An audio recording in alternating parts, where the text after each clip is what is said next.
I'm Dr. James Street. I'm a trauma and emergency general surgeon here at MedStar Washington Hospital Center. About halfway through my senior year of high school, I realized that I should probably be in an environment that was more structured than college. So I joined the Navy.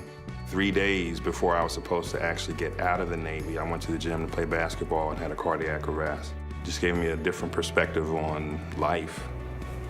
About 6 months later, I got a letter from the VA, and essentially it provided me with an opportunity to go back to school. 3 months pass, I get another phone call. Someone says, "Congratulations, you got accepted." I said, "Accepted into what? Medical school?" So I did a lot of interviews for residency, but my gut just told me I just felt right here.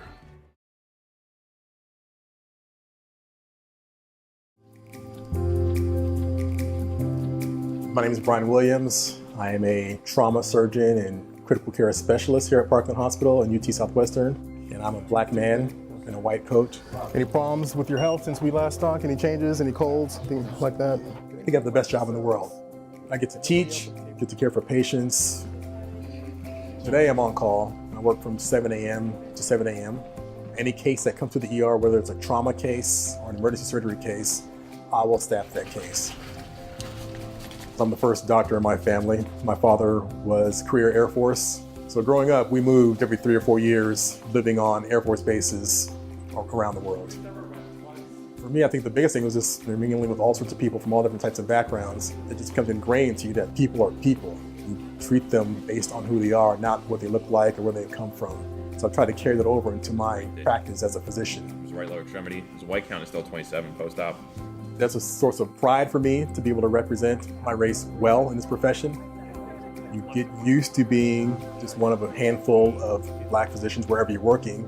So I feel that I've brought a lot of other ways of thinking, other ways of approaching patients and families that might otherwise have been overlooked or ignored had I not been present.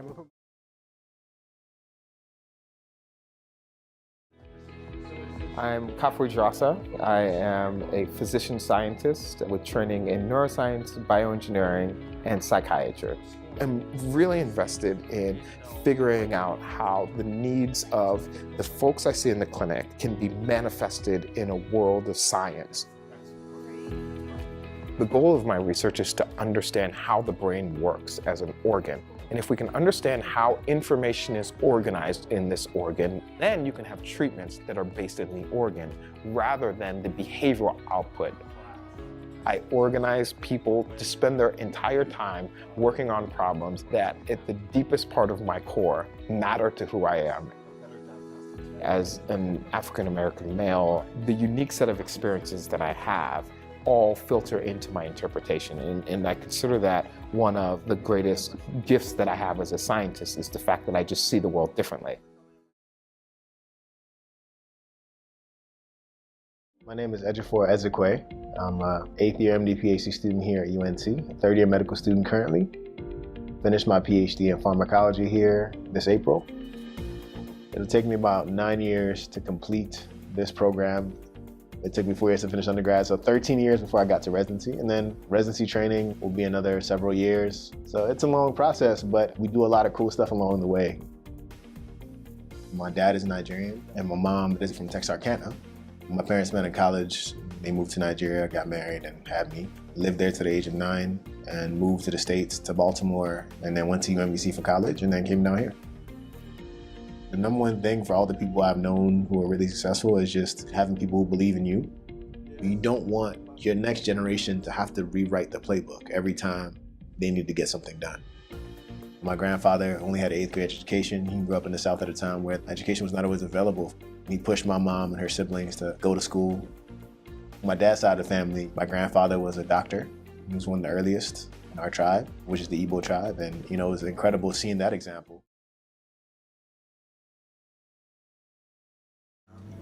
I'm determined. Once I have my mind focused, nothing can distract me. I'm open to learning new things.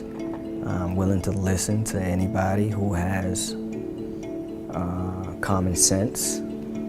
I think being self-motivated helps me at my job because I'm going to keep working to perfect whatever I'm doing. Like, if you give me a mission, I'm going to work as hard as I can to accomplish that, and I want to do whatever I'm doing better than anybody else has done before me.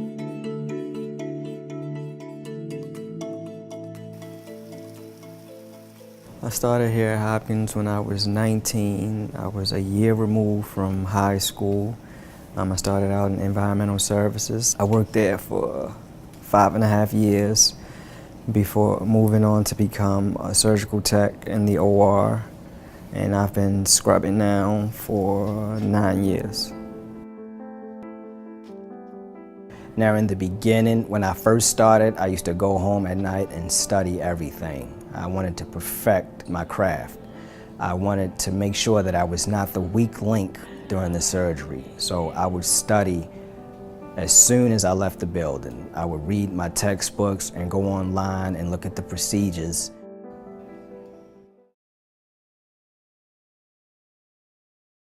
My name is Curtis Moore. I am a cardiology fellow at UT Southwestern, and I am a black man in a white coat. I'm going to be doing an A-flutter ablation. Right now, I'm trained to be an electrophysiologist, basically take care of electricity in the heart. Yes, sir. So we'll give you some medications to keep. Every day I go to work, I feel like I make a patient's life better. Being an African-American doctor is not unusual. We want the same things for our patients anybody else wants. I want people to understand that they can do it too. And it's not something that should be an aberration, it should be the norm. Where I'm from is an important story. It's part of the fabric of me.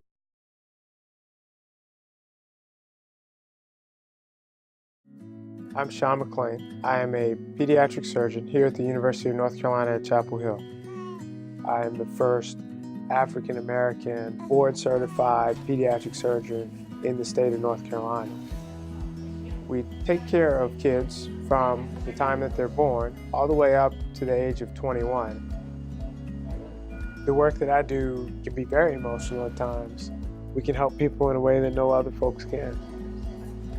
I've done what I need to do to get to this point, and I know how to take care of patients. You ready, baby? I grew up in the Washington, D.C. area. My sister's actually a physician, too, so in the household, 2 of us ended up in medicine. Our parents made sure that we always had enough. We didn't have extra, but we always had enough, and they made sure that they emphasized academics. There was no question about whether or not you had to study and do your best in school.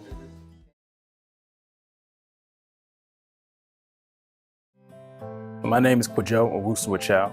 I'm a second-year orthopedic surgery resident at Duke University. Orthopedic surgery is focused on increasing and maintaining people's mobility. We're focused on the bones and the joints throughout the body. Usually wake up 4:30, 5 a.m., coming into work. People told me, oh, residency is hard, you don't sleep much, but you don't know what that means until you actually go through it.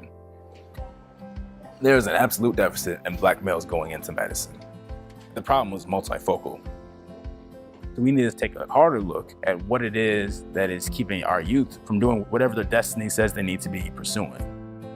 It seems like society wants black men in particular to be apologetic or to be sorry for being in a certain place.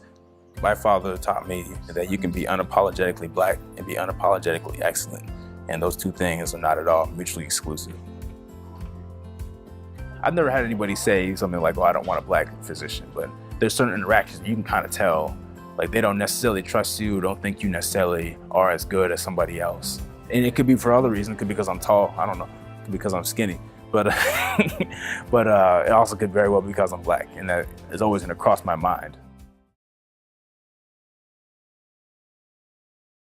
Practicing for 55 years, I was the first doctor who treated female patients who had heroin addiction with methadone as a maintenance program at a hospital in Manhattan. And I also do internal medicine in my private practice in Harlem. It's wonderful when you see things such as women who are now able to get their children out of foster placement. I find it rewarding to see people making a new life for themselves. My grandfather was born somewhere in the 1850s, and he was born a slave. He was taken away from his mother at a very young age. When the Emancipation was signed, he didn't know what that meant. He was told he could go back to his mother. He did, and she did not recognize him. He explained to her that he was her son and they never parted. This man had a lot of tragedy. My grandmother, his wife, died when I was a baby, and they had 10 children. 5 of them had died as young adults or as children. He had 4 grandchildren, so all 4 of us grew up together in that house. We had to just admire his ability to just keep working and to do what he had to do to maintain the house.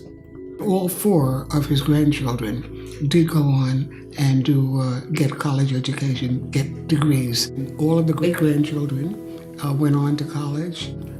If he could discuss it, I'm sure he would have been really happy. My name is Kevin Thomas. I am a cardiac clinical electrophysiologist that delivers care to arrhythmia patients. Try to find these areas inside the heart. I'm also the Associate Professor of Medicine at Duke University Medical Center. I wasn't the person who always said, you know what, I want to be a doctor. I didn't have that exposure growing up. I didn't know anybody who was a doctor. I grew up in Prince George's County, Maryland. My parents divorced when I was 6. I remember times coming home where there wasn't much to eat. I remember coming home to eviction notices on our apartment. My mom, she gave everything that she had and could have to my sister and I to try to give us a chance to have a better life. When I turned 16, I began working for my dad during the summers. My dad taught me how to drive dump trucks. He was like, I'm working hard and doing these things so that you don't have to do these later. I think that was my first realization that my academic success would be a way for me to achieve important things in life and to perhaps end up in a better situation.